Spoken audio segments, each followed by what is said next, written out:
안녕하십니까. 공병호TV의 공병호입니다. 며칠 전에 나이가 좀 드신 한 아주머니를 만났습니다. 몇 해 전까지만 하더라도 정치 정자도 모르는 분이었습니다. 우연한 계기로 나라가 이렇게 가서 안 되겠다는 생각 때문에 아예 지방에 서울로 집을 옮긴 다음에 본격적으로 정치 시위에 참여하기 시작하신 분입니다. 이번 4.15 총선에서는 참관인으로 투표 개표에 참가했고 한 개인이 도무지 할 수 없을 정도로 방대한 자료를 축적했습니다. 사진, 관찰기, 수작업 내용 등을 상당히 갖고 있었습니다. 사전선거 집계 과정에서 일어난 전산 조작을 파헤치는 가운데 이분을 모셔다가 상세히 개표장에서 어떤 일이 진행됐는지 또 어떤 문제점이 있었는지를 청취할 수 있는 기회가 됐습니다. 정말 많은 그런 도움을 받았습니다만은 이분이 작업실의 문을 열고 이제 떠나면서 제 손을 꼭 이렇게 잡고 이렇게 이야기를 했습니다. 공 박사님, 이제 자유우파는 더 이상 선거에서 이길 수 없습니다. 이번에 선거 과정뿐만 아니고 투개표 과정을 참가하면서 그 말씀을 저 눈을 보면서 이제 그분이 하는 겁니다. 선거에서 이기고 개표에서 집니다. 그렇게 되어 있습니다. 구조가. 그리고 그분은 또 한 번 더 저한테 강조합니다. 선거에서 이기고 개표에서는 집니다. 꼭 좀 해결해 주십시오. 이렇게 하면서 작업실을 떠났습니다. 선거에서 이기고 개표에서 집니다. 선거에서 이기고 개표에서 지게 되어 있습니다. 사실 선거 조작 의혹에 이렇게 선봉장에 서서 계속해서 방송을 하는 것은 개인적으로 큰 리스크입니다. 그래서 가족들 가운데 일부는 아버지가 이렇게 총대를 맬 필요가 없습니다. 이렇게 간곡하게 이야기를 하기도 합니다.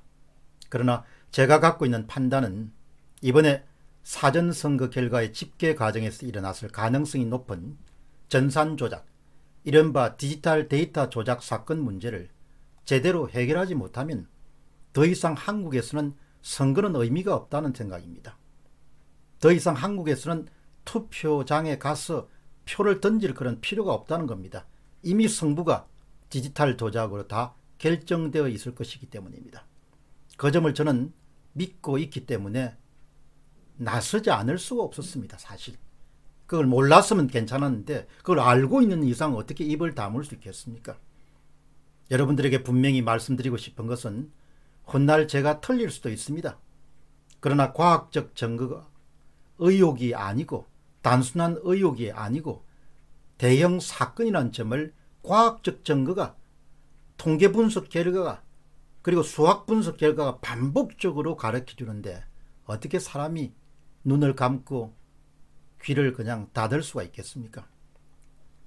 이번에 여러분이 보시다시피 명망 있는 지식인들 가운데서도 이렇게 의혹을 제기하는 사람들을 음모론자다 이렇게 간주하는 사람들도 있습니다.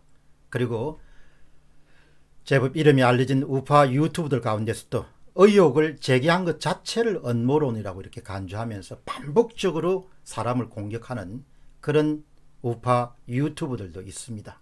아마 여러분들은 이름을 제가 굳이 입 밖으로 내지 않더라도 모시다 이렇게 아마 다 알고 있을 겁니다. 의혹을 제기한 것 자체가 잘못됐다. 의혹을 제기한 것 자체가 바보짓이다. 이렇게 이야기하는 겁니다. 그러나 여러분 한번 보시기 바랍니다. 모든 대형 사건은 처음에는 작은 의혹에서 출발합니다. 누군가 제보를 하든지 아니면 누가 무슨 단서를 찾든지 간에 모든 사건의 해결이란 것은 의혹을 제기하고 작은 단서로부터 그렇게 출발하게 됩니다.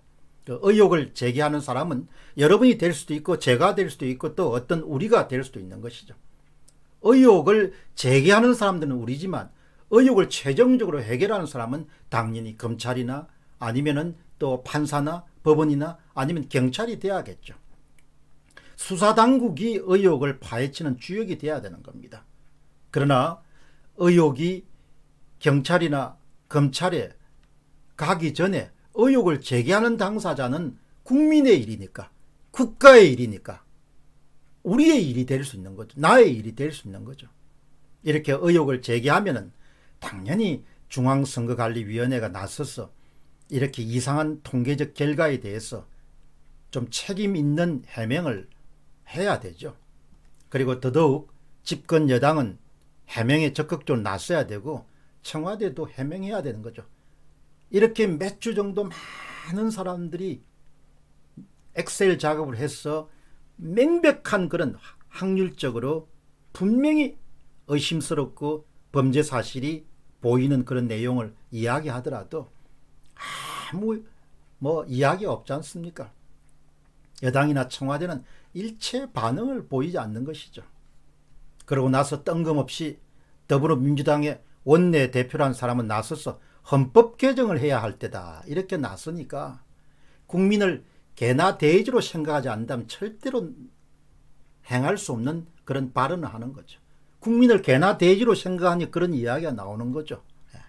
국민을 귀하게 생각하면 국민들이 지금 날밤을 새우면서 그냥 사건을 파헤치고 의혹을 제기하는데 어떻게 지금은 헌법 개정하자는 이야기가 나올 수 있냐. 그래서 필시 저는 생각이 뭔가 하니까 이인영 원내대표 이야기를 들으면서 저 양반들은 입 밖으로 내지 않지만 나를 그냥 개나 돼지로 생각하는 모양이구나. 그렇게 판단하지 않을 수 없는 것이죠. 이번 일을 제대로 해결하지 못하면 전산 조작이 일상화될 것이고 그러면 투표가 필요가 없습니다. 그러면 선거를 할 필요 자체가 없는 거죠. 선거가 이제 필요 없는 겁니다. 다 전산 조작으로 그냥 사전에 다 승부를 결정해 놓는데 뭐 하려고 투표장에 가고 뭐 하려고 선거할 필요가 있습니까? 미래통합당 사람들도 정신을 차려야 됩니다. 당신들이 대패한 게 아니다. 당신들이 패배한 것이 아니다. 전산 조작이 당신들을 대패시켰을 가능성이 매우 높다. 그런 통계적 결과들이 나오니까 당신들 통계적 결과를 보고 정신을 차려야 되는 거죠. 정신을 전혀 못 차리고 있지 않습니까? 지금 국민은 대우받기를 원합니다. 국민은 대우받을 자격이 있죠. 세금을 내니까. 따라서 책임 있는 당국은 의혹에 대해서 해명하든지 아니면 검찰이 지금 수사에 나서야 되는 거죠. 이 정도의 의혹이면.